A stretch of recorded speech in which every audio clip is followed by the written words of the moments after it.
Hi, everyone. I want to say good morning, and I hope everyone's having a swell day so far.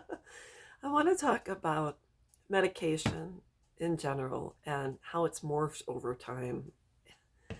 So, years ago, and I have family members who were in the medical profession, years ago, after a major surgery, people were normally only prescribed Tylenol to deal with pain and whatever the case was. And recently had surgery. My wrist was cut open,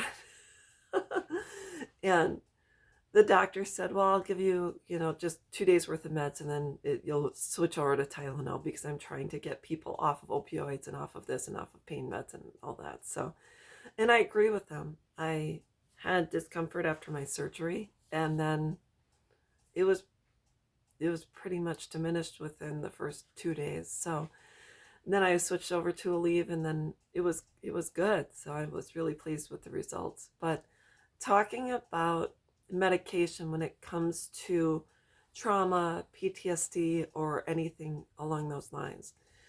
So I dealt with a sexual assault in the military, and then started talking about it. And then there were nights I was not sleeping and dealing with anxiety, all anything along those lines to do with PTSD. I had a lot of I was going I was going through a lot.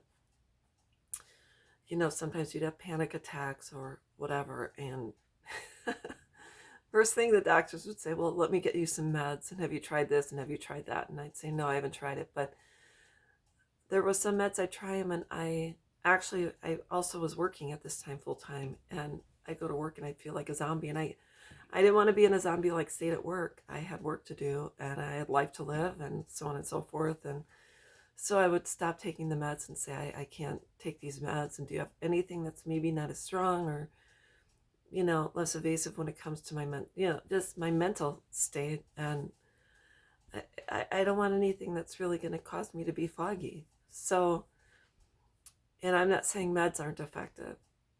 I don't have any, as much as I've been through, I'm not going to speak on behalf of everyone. Well, what I realized is even though there were times I'd be triggered or times I'd feel anxious or suffer from a panic attack, or I would literally not be able to breathe.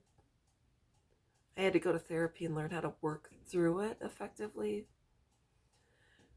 But what I finally realized is I told my doctor and I said to myself, I would rather feel everything than nothing. And it's really hard to say that because feeling everything means you are dealing head on with any traumas you face. And you actually have to talk about it, you have to do the work, you have to blurt it out, and it has to be released. The medication is some medication is imperative. I'm not saying there's anything wrong with all meds, but a lot of times the medication just masks what your body is telling you to release. Your body's saying, please release this, please let this go, please deal with it, please, please, please, because a lot of outward pain is from the manifestation of unresolved issues, conflict, and trauma. Now, I'm not saying meds, like I said before, I am not negating medications. I'm not negating the fact some people rely on medications because they have a mitigating circumstance.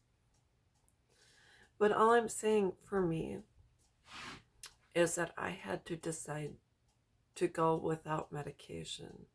And I had to get into therapy, and I had to I had to talk about my trauma and release my trauma so that my body would not suffer from physical ailments, which it could have been through my stomach or, through my heart, through sometimes it manifests, where it just manifests itself in different ways. So the point in time when you decide to say, I'm going to deal with this and I'm going to release it and I'm going to talk about it is, I believe, the time your body, your external, the suffering lessens, the anxiety lessens. I'm not saying it ever simply, it just disappears.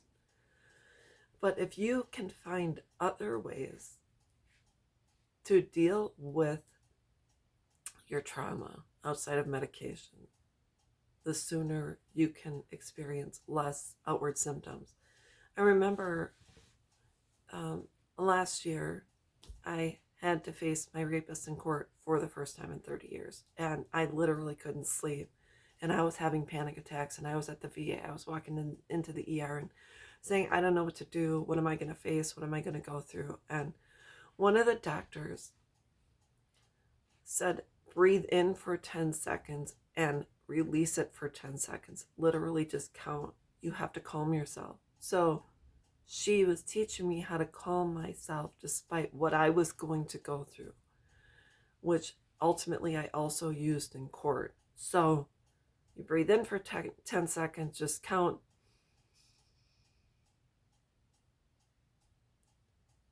and then release it.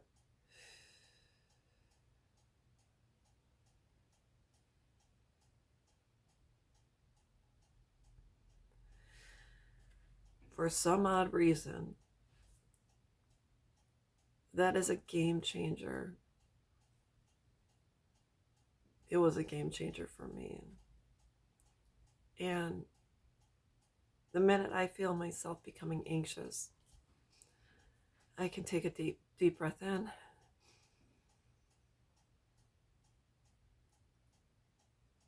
and release.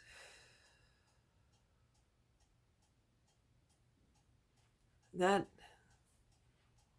it may work for you. You may only be able to inhale for 5 seconds, maybe for 15, but the minute it's almost as if it's a distraction. That's what I've learned. I've learned different distracting techniques or different self-meditative techniques or whatever.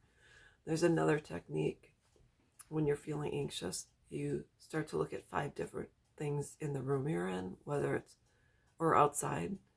So whether you're noticing a cloud or you're noticing something up in the corner of the room, or you're noticing many different things, that's what you have to start doing for yourself. So that's all I wanted to talk about today. Medications are imperative for certain things, but when it comes to dealing with traumas and such, the sooner you can actually deal with the trauma, I truly feel the sooner you can start alleviating some of the outward physical symptoms you're dealing with. So I hope this helps someone. I'm not perfect, but I'm just giving suggestions. So I hope everyone has a great day, and we'll talk with you soon. Bye-bye.